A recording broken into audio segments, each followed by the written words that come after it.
አንድ ቀን አንድ ሰው ከእንቅልፉ ሲነቃ ቤቱ ሊጎረፍ መሆኑን አየ። ከማምለጥ ይልቅ እንግዳ የሆኑ እይታዎችን መመልከት ጀመረ። የሚገርመው ነገር ከቤቱ ውጭ ያለው የጎርፍ ውሃ ከ1 ሜትር በላይ ከፍታ ነበረው፣ ነገር ግን በቤቱ ውስጥ አንዲት ጠብታ ውሃ አልነበረም። ሰውየው ጎርፍ እየመጣ መሆኑን ስላወቀ በቤቱ ዙሪያ ውሃ የማያስገባ ቴፕ ለጥፎ ነበር። ይህ ቴፕ ውሃን ወደ ውስጥ እንዳይገባ ለመከላከል በጣም ጥሩ ነበር። ነገር ግን ሰውየው ትልቅ ስህተት ሠራ። የአየር ማናፈሻ ቧንቧውን መዝጋት ረሳው። በዚያ ቧንቧ በኩል ብዙ የጎርፍ ውሃ ወደ ቤቱ ገባ።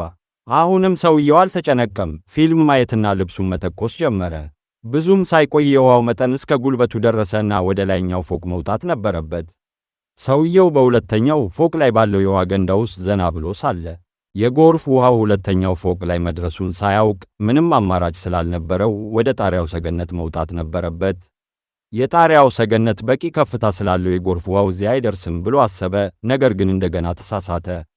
የጎርፍ ውሃው ብዙም ሳይቆይ የጣሪያው ሰገነት ላይ ደረሰ። ሰውየው መጀመሪያ ላፕቶፑን ጣሪያው ላይ አስቀመጠ፣ ከዚያም ራሱ ወደ ላይ ወጣ። ነገር ግን በዚያን ጊዜ በጣም ረፍዶ ነበር።